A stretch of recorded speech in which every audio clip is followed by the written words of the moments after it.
In part one of this special story on faith, we're going to visit with the father of Lisa Frost, a young girl that lost her life on Flight 165 from Boston.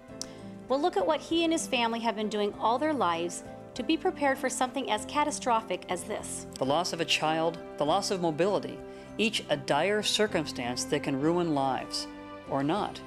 It's all about faith.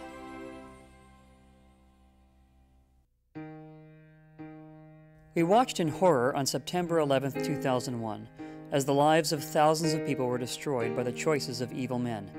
Many lives were lost and countless others altered as survivors and family members faced the loss of loved ones to an unspeakable act.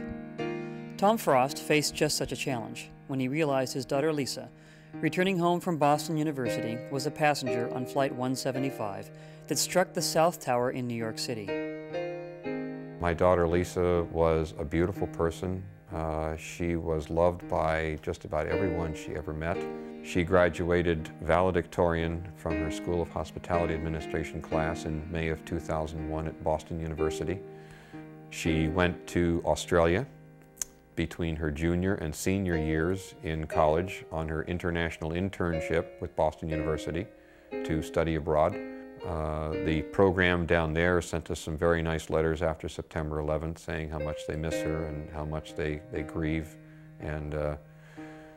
But one of the letters on the BU website that's particularly stunning to me was one that was from a Mark Silverstone. He says, "I was in a pub in Aberdeen, Scotland, and I struck up a conversation with a woman who told me of a girl that her daughter met while studying down in Australia and that died in the September 11th tragedy. And he says, as she's talking, I come to realize that she's speaking of the same girl, Lisa Frost, who interviewed my daughter, Pia, to go to Boston University. And he says, I couldn't believe how this young woman had touched two different lives in two different corners of the world in the same way and in a positive way. And that's always what Lisa was. She was always positive, energetic.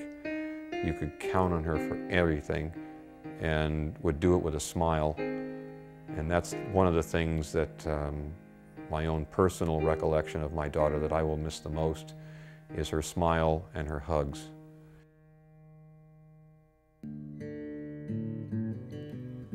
The Rancho Santa Margarita Beach Club is home to a memorial to Lisa Frost.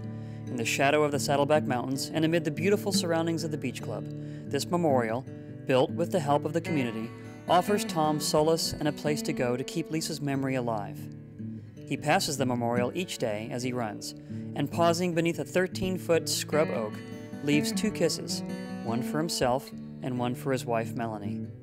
This ritual has become part of his daily running routine, an activity that he has enjoyed for many years, and one he says keeps him steady.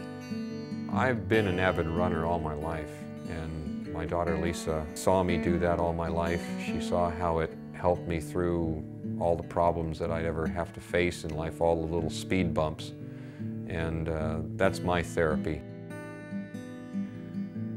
I've always had a deep faith in the Lord and Jesus Christ. It was a very loving, religious-oriented family atmosphere that I grew up in, and that's what we tried to raise our own children in.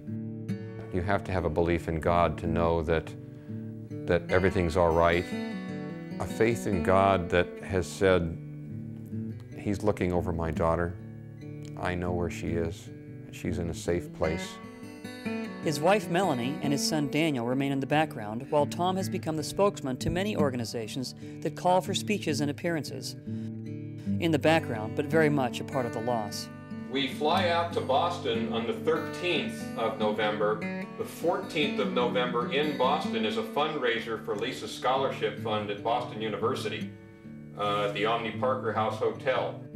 For Tom, there is a balance with which he struggles daily. There's the excitement at the events he's a part of, events that have made him a reluctant celebrity of sorts. These events memorialize his daughter and others that died that day. But those events exist only because he lost his precious daughter in the first place.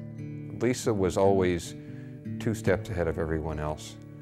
And let's face it, you and I have not seen the face of God yet, but Lisa has. And that's something we all aspire to. She's already there. Without that deep faith, I don't think I could have made it through all of this, not at all. The Frosts take additional comfort from the local community and sometimes from around the world in the form of gifts, cards, and letters, each expressing their condolences and sometimes revealing pain of their own. Dear Mr. and Mrs. Frost, my name is Hannah Dewey. I am 7 years old. Don't be sad about Lisa. I heard you talking on TV. How is Mrs. Frost? My baby brother Logan is also in heaven, so now Lisa can be Logan's babysitter. Love, Hannah Dewey. P.S. Thank you for the button of Lisa. I wear it to school. Tom had a special relationship with his daughter, and that relationship also helps him cope. We knew how we felt about each other. There was no bad feelings. It was just a wonderful thing that the last words that Lisa and I ever said to each other were at 4:15 a.m. on September 11th when she was calling me from Logan Airport because she knew I was at work on a graveyard shift and said, "I'm here at the airport, I'm going to make the flight. I'll see you in a few hours at LAX." And I said, "Yep, I'll be there to pick you up, sweetheart. I love you. I love you too, Dad." And that's the last words we ever said to each other. And you can't end it any better than that. It's all in tribute to a life well lived, a life that continues to bless the Frosts, and through them, many others. A life that touched many in all parts of the world is now bringing people together, and faith is at the heart of it all.